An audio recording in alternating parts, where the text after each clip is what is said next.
Estamos con Caro Anastasia. ¿Cómo estás? ¿Bien? Muy bien, buenos ¿Cómo días. se llama esa panza? Viene muy bien, Viene por ahora bien. muy bien. Bueno, todavía no sabemos qué Todavía no sabemos qué es. El miércoles que viene seguramente vamos a saber, así que les voy a comunicar. Te pido una rápida introducción para presentar el tape que viene para respaldar el trabajo. Bien, bueno, estoy embarazada y me vienen todas las dudas de embarazo y dije, ¿qué pasa con el estrés, no? Una mujer trabaja, está embarazada y puede afectar, no puede afectar. Entonces un poco me metí en ese tema, estuve investigando, le hice una entrevista a un ginecólogo, que es el ginecólogo de cabecera de Mamás Reales, que es Jorge Arena, y en realidad prefiero que lo escuchen a él. Hay una incidencia en los partos prematuros, cuando la mamá está embarazada y tiene estrés, puede tener un niño con bajo peso al nacer, y hay varias cositas que pueden afectar que por ahí una mujer no lo sabe que está embarazada, entonces está bueno informarse, Sí, claro. ser consciente y bajar esos niveles de estrés, pero para eso mejor que hable quien sabe. Vamos a escuchar entonces. ¿Cómo incide el estrés en una mujer embarazada? Lo primero que tenemos que saber es que el estrés es una respuesta fisiológica normal del ser humano. Y tenemos que ser muy conscientes de esto. O sea, es bueno tener esa respuesta, porque esa respuesta es una respuesta de defensa básica que nos permite alejarnos de estímulos nocivos, de estímulos agresivos. Así como el dolor nos permite alejarnos de la noxa, de la agresión, el estrés es una respuesta adaptativa del ser humano. Si ahora pasara una emergencia donde estamos, el estrés es el que nos permite preparar la frecuencia cardíaca, respiratoria, la temperatura corporal para salir corriendo si así fuera necesario. En el embarazo, el estrés puede tornarse patológico, como en distintas esferas de la salud, cuando se cronifica. El organismo está preparado para una respuesta de estrés agudo y para una latencia, un descanso después de esa respuesta de estrés. Cuando el estresor, ¿verdad?, el agente que nos produce estrés se mantiene, esto empieza a cronificarse, y el estrés crónico en todos los individuos, estén embarazados o no, sean mujeres, hombres, niños, empieza a generar respuestas patológicas, y las consecuencias del estrés, el embarazo no es ajeno de estas. De hecho, las mamás que sufren estrés tienen mayor incidencia de partos prematuros, alteraciones en el crecimiento fetal y mayor incidencia de otras patologías asociadas, así como también el estrés, como gran inmunodepresor, genera una vulnerabilidad a infecciones. Por eso debemos de tratar de generar mecanismos de resiliencia, y no estamos hablando de medicación ante el estrés. Tenemos que cuidar, ¿verdad?, a las embarazadas. Yo siempre digo que en Uruguay tenemos entre 45 y 48 mil nacimientos por año y somos 3.300.000 habitantes. Bueno, estos 3 millones de personas que somos, tenemos que ser capaces de cuidar a estos 45 o 48 mil nuevos niños que están gestándose, porque realmente ahí es donde disminuimos el estrés. Evitar que las embarazadas hagan una cola, si lo podemos evitar, que se sienten en el ómnibus, esos gestos tan simples, bueno, van a alejar de respuestas de estrés agudo. Por supuesto, la embarazada está inserta en su familia, en un ambiente laboral, y estos pueden ser ocasionantes de estrés, de respuestas de estrés agudos, un despido, un duelo, el fallecimiento de un familiar, que pueden condicionar tratamientos para evitar ese estrés ante la circunstancia aguda del mismo.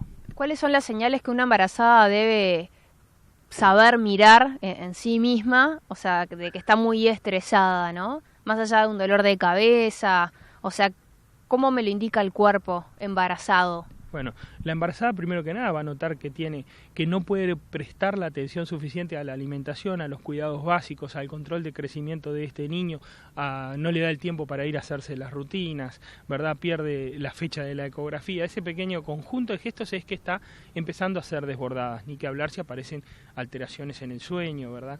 Y el que tiene que estar entrenado es quien controla el embarazo, sean obstetras, parteras o todos aquellos que estamos cerca de este proceso, para saber hasta cuándo decirle a la embarazada que puede seguir desarrollando su actividad habitual o que tiene que desinsertarse para dedicarse a concentrar sus mejores esfuerzos, los que tiene, sus mecanismos de resiliencia le permiten tener en este embarazo, que en este momento pasa a ser Princeps.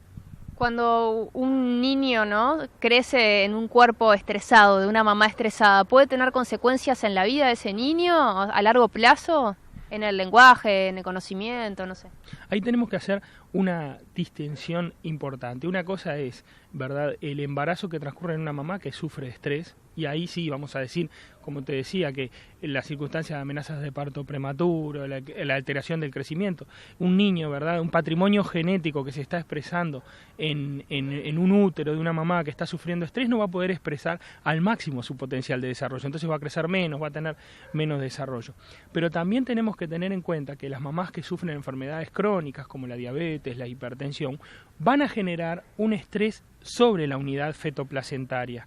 Esto es la hipótesis de Barker, es una hipótesis ampliamente conocida de la cual hay múltiples trabajos científicos, y esto genera consecuencias a mediano y a largo plazo. Va a generar consecuencias en exponer a riesgo la normal continuidad del embarazo, va a generar consecuencias en alteraciones en el crecimiento fetal, en el riesgo de partos prematuros, pero además va a generar, y acá es muy importante esta hipótesis, consecuencias a largo plazo, ¿verdad?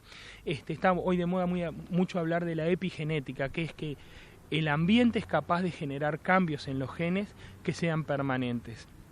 Ese estresor crónico que hace que el feto se genere en un ambiente de estrés con una menor oferta de nutrientes va a determinar que el feto sea un buscador más ávido de esos nutrientes. Y esto está demostrado que a largo plazo se traduce en consecuencias en el niño y en el adulto aún, tales como obesidad, hipertensión arterial, otras enfermedades crónicas, insulinoresistencia, el viejo síndrome metabólico.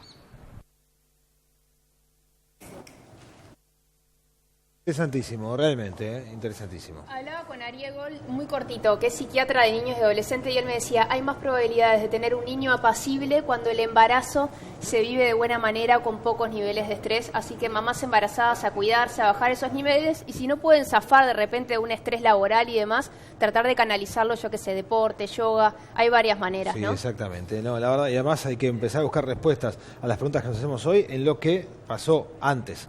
No, si el bebé no llora, o llora o no duerme o lo que sea, bueno, ¿cómo fue el embarazo? Por ahí pueden estar las respuestas. Siempre ¿no? hay respuestas por ahí, eso me lo decía también el psiquiatra Ariel Gol. Los invito a ver una columna que está hoy en mamásrealesblog.com de este ginecólogo Jorge Arena, que es muy linda, que habla de su rol en su propio parto. ¿Cómo no? En el parto su mujer, en realidad, ¿no? Sí, claro, lógicamente. Bueno, y te esperamos la semana que viene ya con novedades, queremos certezas. Perfecto. Si es nena o varón.